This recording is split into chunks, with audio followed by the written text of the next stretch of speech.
अच्छा तनवीर भाई, एवरेज एक बंदा जो कमा रहा होता है, यानी एक तो वो है ना जो सक्सेसफुल नहीं हुआ, जो कमाने के काबिल हो जाता है, वो 2 या 3 साल में या 4 साल में किस स्टेज पे खड़ा हो जाता है? एवरेज महीने के कितने पैसे कमा लेता है?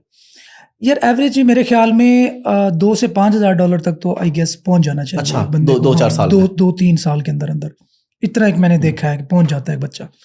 और फिर उसमें डेफिनेटली बहुत सारे एलिमेंट्स हैं जो बिल्कुल। मैटर करते हैं, लेकिन जिसका थोड़ा सा भी दिमाग, अगेन ये माइंड की इंटेलिजेंस है बिल्कुल कि बंदा किस तरह ग्रो करता है, टीम किस तरह मैनेज करता है, लोगों के साथ कोलैबोरेट किस तरह करता है, सर्विसेज लेने में, कम्युनिकेट करने में उसको क्या प्रॉब्लम आती है। एक बच्चा है वो अकेला ही दिन रात लगा रहता है, वो पूछने में भी हिचकिचाहट फील करता है, वो अपने उस्ताद के साथ भी कम्युनिकेशन नहीं कर सकता। एक बच्चा ऐसा है जो क्लाइंट का काम भी हमसे करवा लेता है। अब ये देखे ना, अब ये इंटेलिजेंस है ना उस बच्चे की, तो अब वो डेफिनेटली बहुत जल्दी ग्रो कर जाता है। अभी रिसेंटली एक सक्सेस स्टोरी और बताऊं हमारे मुजफ्फरगढ़ की, आप तो डेफिनेटली जानते होंगे। जी। एक बच्चा है 2021 में, वो यहीं पे लाहौर में जॉब करता था, कोई 25,000 रुपए की, 20-25,000 रुपए की एक आइसक्रीम पार्लर पे। Right now is making more than $60,000 a month. माशाल्लाह, $60,000 अ मंथ। सुने जी, और ये बिल्कुल हकीकत है। विदिन 2 years में मुझे पता है ऐसा होता है। Within 2 years। हाँ, उसकी सक्सेस स्टोरी, वो सारे प्रूफ्स भी वैसे यूट्यूब पे मेरे पड़े होंगे। तो एक और हैं अब्दुल बाइस, हाफिज अब्दुल बाइस, वो माशाल्लाह $1,00,000 से भी ज़्यादा पर मंथ जो है ना वो जनरेट कर चुके हैं। एक और मेरे अवैस नवाज हैं, वो मे बी $1.5 मिलियन से ज़्यादा उनका हो गया। तो अल्हम्दुलिल्लाह बहुत सारे हैं अल्हम्दुलिल्लाह। अच्छा तनवीर भाई, मकसद किसी को डिस्करेज करना नहीं है, जॉब वगैरह को खास तौर पे, लेकिन आपने भी जो बात की है, मेरे माइंड में भी चीज़ आ रही थी कि अगर कोई आदमी जॉब कर रहा हो तो वो भी 2-4 साल में इतनी अमाउंट पे पहुंच जाता है। देखिए, 2 तरह के लोग होते हैं, एक होते हैं रिस्क अवॉइडर्स, एक होते हैं रिस्क टेकर्स। जो जॉब करते हैं ना वो रिस्क अवॉइडर है। मेरे ख्याल में उसको भी इस तरह नहीं हमें पुश करते रहना चाहिए कि तू जॉब छोड़ दे, या बिजनेस में आएगा इतना कमाएगा, तू क्या कर रहा है। वो एक बड़ी मिसाल मुझे याद आ गई। वो आदमी जो है ना वो सो रहा होता है कश्ती पे अपनी, तो एक और बंदा आता है कि जाग के तू मछलियां पकड़। वो कहता है फिर क्या होगा? कहता है मछलियां पकड़ेगा, तू मार्केट में बेचेगा। कहते फिर क्या होगा? कहता तू अमीर हो जाएगा, फिर तू बड़ी कश्ती लेगा, फिर ज़्यादा मछलियाँ आएंगी। कहता फिर क्या होगा? कहता तू बड़ा घर बना लेगा। कहता फिर क्या होगा? कहता तू सुकून से सोएगा वहाँ पे। तो कहता अभी मैं क्या कर रहा हूँ। ठीक है। तो इस तरह के जो रिस्क अवॉइडर्स होते हैं ना, उनकी भी अपनी प्रायोरिटी है। मैं उनको माइंड नहीं करता, और ना ये कहता हूँ कि उनको बिल्कुल छोड़ के इस तरफ आ जाना चाहिए। नहीं, हर किसी की अपनी लाइफ है। हाँ, वो मैंने बताया ना कि कीड़ा होता है इंसान के अंदर। जो ग्रो करने वाला बंदा है, वो चाहे कहीं पे ऑफिस बॉय भी खड़ा होगा ना, उसका माइंड ऊपर सोच रहा होता है कि मैंने पहुंचना कहाँ पे है। और मैंने ऐसे बहुत से लोग देखे हैं अपनी लाइफ में, वही आगे जाते हैं। सिर्फ इस फील्ड में नहीं, हर डिफरेंट फील्ड्स में। ऑफिज बॉय से मैंने इस वक्त मिलियनियर्स लोग बनते हुए देखे हैं अपने आंखों के सामने देखे। मैंने दुबई में एक मेरे दोस्त हैं बहुत अच्छे, उनके Benoy, he is billionaire now. 2002 में वो बंदा गया वहां पे, उसके पास इतने पैसे नहीं होते थे कि यहाँ से चल के काम तक कोई टैक्सी करा ले, कोई पब्लिक ट्रांसपोर्ट कर, पैदल जाता था वो।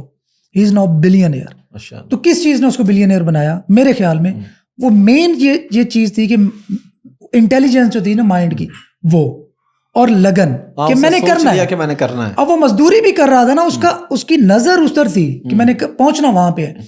अली जफर की मैं आपको एग्जांपल दूं, 2002-03 की बात है। ये कॉलेज जीन्स एक ड्रामा लगा करता था, शायद आपको याद हो। बड़ा पसंद था मुझे, मैं देखता था, पीटीवी पे आता था। तो वो ये उसमें काम करता था, मे भी यही ड्रामा था। तो अब किसी ने पूछा कि यार एक इंटरव्यू में ना कि यार है तू सिंगर, तू कर रहा है एक्टिंग है, तो ये किस तरह की मिसमैचिंग है? तो उसने बाद में बताया कि मैं जब उस वक्त एक्टिंग कर रहा था ना, मैं पैसे इकट्ठे कर रहा था कि अपनी पहली एल्बम लॉन्च करूं। मैंने बनना सिंगर ही था। हाँ, मेरा प्रोफेशन, मैंने उसी को चूज करना था। पैसे चाहिए थे, लेकिन मुझे पैसे चाहिए थे, मैं पैसे इकट्ठे करने के लिए एक्टिंग कर रहा था।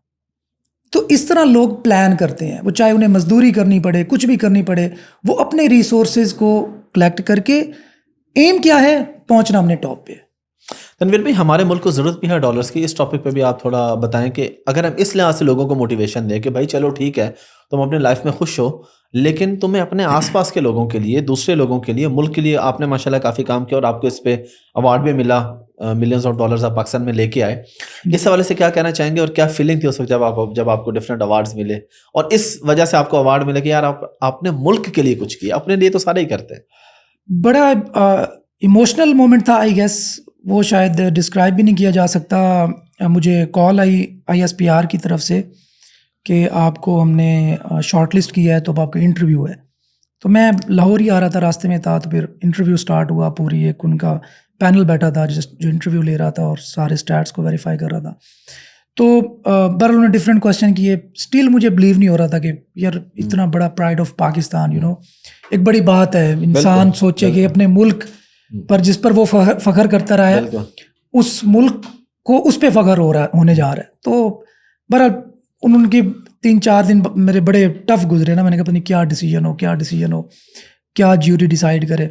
तो बहरहाल मैं दुबई गया। तो दुबई मुझे मेरे ख्याल में 17 मार्च को आई गेस मुझे कॉल आ गई कि आप ना सेलेक्ट हो गए हैं, तो अब आपने 23 मार्च को जो है ना आना है इस्लामाबाद, और परेड ग्राउंड में होगा।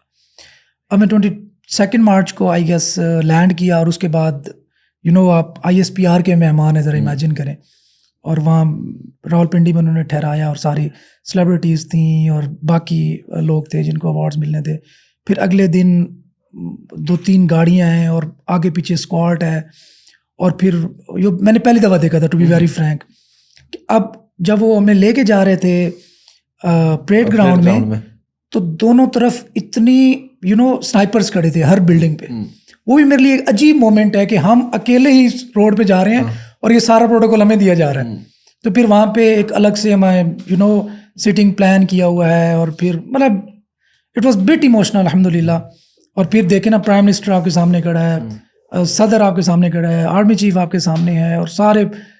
तो अल्लाह का लाख लाख शुक्र है। मैं इसको जितना भी अल्लाह ताला का शुक्र अदा करूँ अल्हम्दुलिल्लाह। इसमें यही है कि जो काम किया है पूरी ईमानदारी के साथ किया है, इस नीयत से किया है कि अल्लाह ताला को एक दिन जाके जवाब देना है, कि उसकी अगर मखलूक के साथ किसी जगह पे डॉज किया या जो प्रॉमिस किया है वो चीज़ डिलीवर ना की अपनी कैपेसिटी के मुताबिक, तो ज़िंदगी तो बहुत छोटी सी है ना, हम तो बहुत मामूली सी है। शायद हम जब हमें जीना हम स्टार्ट करते हैं तो उस वक्त ख़त्म हो चुकी होती है।